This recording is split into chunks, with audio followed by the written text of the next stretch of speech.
Chapter 19. Mr. Hitchcock Makes a Bargain. The next morning, as Worthington and the Rolls whisked them into Hollywood to see Mr. Hitchcock, Jupiter didn't look happy. Pete knew what the trouble was.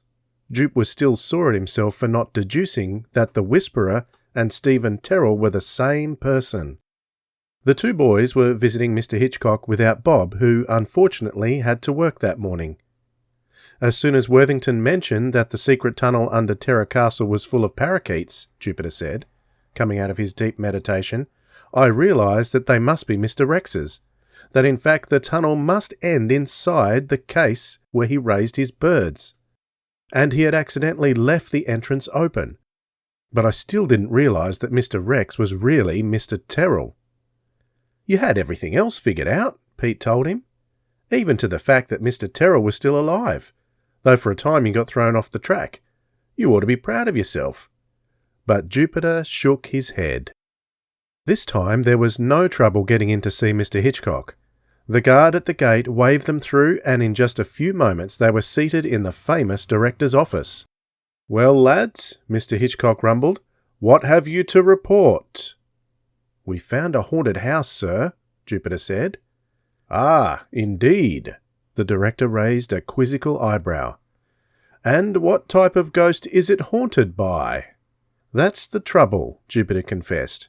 "It's been haunted by a man who is alive, not dead." That sounds interesting." Mr. Hitchcock settled back in his chair. "Tell me about it." He listened attentively to the tale. When Jupiter had finished, he remarked, "I'm glad to know that Stephen Terrell is alive. He was a great artist in his day, but I confess I am curious to know how he produced the atmosphere of terror which filled his castle and affected everyone who entered." "He said he would rather not tell us, sir," Jupiter answered, "but I believe I can make a guess. I was studying a book in order to help my uncle assemble a pipe organ, and I came across a mention of the fact that subsonic vibrations, too deep and low to be heard, have curious effects on the human nervous system. It's my guess, sir, that among the pipes of Mr. Terrell's supposedly ruined pipe organ are several which emit these deep vibrations felt by the body's nervous system rather than heard. At a distance, the effect of the vibrations would be to make one nervous. Close up, a feeling of anxiety and terror would probably result. But naturally the effect would not extend outside the castle, a fact which my partners tested for me one evening." Pete shot his stocky partner a glance. So that was why Jupiter insisted that he and Bob visit Terror Castle that day.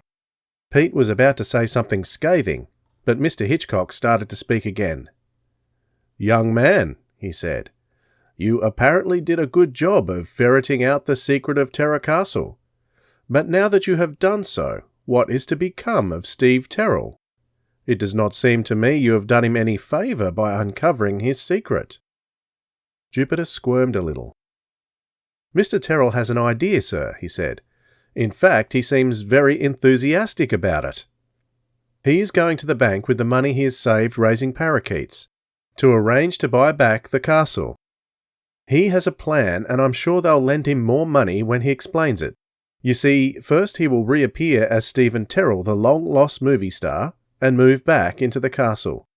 There will be many stories in the newspapers, naturally." "Naturally," Mr. Hitchcock agreed, eyeing Jupiter down the nose. "And then what?" "Next he will open his castle to the public for an admission fee.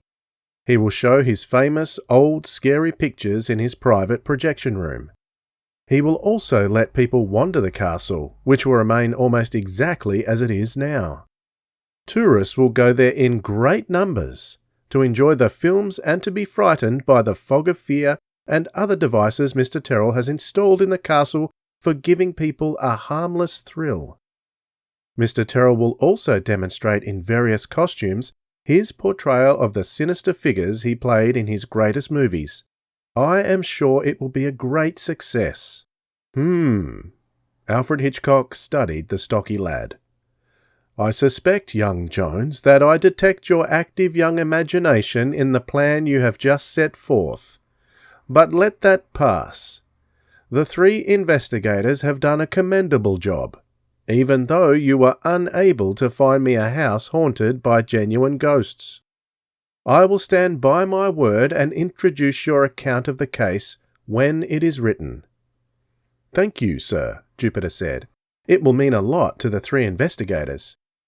"If it is any consolation," Mr. Hitchcock said, "the difficulty of finding a genuine haunted house proves so great that I have abandoned that particular project. But tell me, what are your plans now?" Pete was tempted to speak up and say their plans were for a little peace and quiet, getting over some of the harrowing moments that Terror Castle had provided. But Jupiter spoke first. "We are investigators, Mr. Hitchcock. We will start looking for another case at once." The director eyed him shrewdly. "I don't suppose you're planning to come back and ask me to introduce your second case when you get one, are you?" he demanded. "No, sir," Jupiter said with dignity. "I had no such idea in mind. However, if you would be willing to do so—" "Not so fast, young man," Mr. Hitchcock thundered, and Jupiter subsided. "I said nothing of the sort. Nothing whatever of the sort." "No, sir," Jupiter said meekly. The director glowered at him for a moment, then continued. "I had in mind," he said at last, "to suggest a case for you. An old friend of mine, a former Shakespearean actor, has lost his parrot. He was very much attached to the parrot. The police apparently are of no help. You have shown, I must confess it, a certain ingenuity. Perhaps you can help him find his parrot.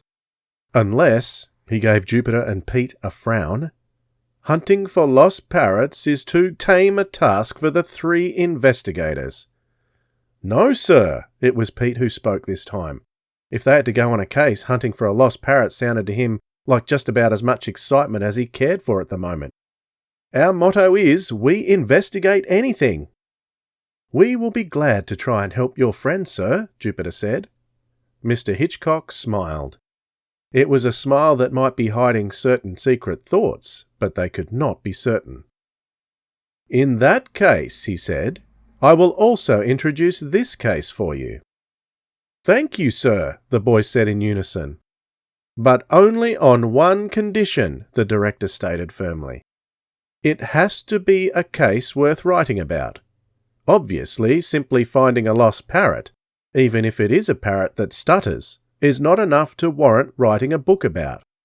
If the case turns out to be a simple and easy one, naturally, I shall have nothing further to do with it or with the 3 investigators."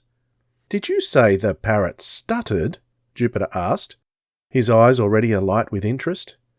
"I did," the man stated. "Did you also hear what else I said?" "Yes, sir," Jupiter replied.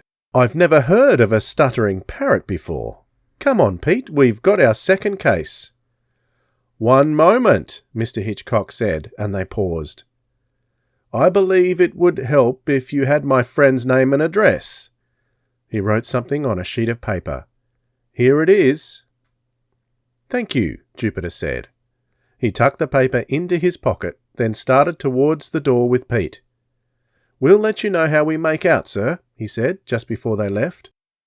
Mr. Hitchcock watched them go with a slight smile. Quite a story, he thought. The Secret of Terror Castle. The End. Alfred Hitchcock and the 3 investigators in The Secret of Terror Castle was read by Dwayne Bunney.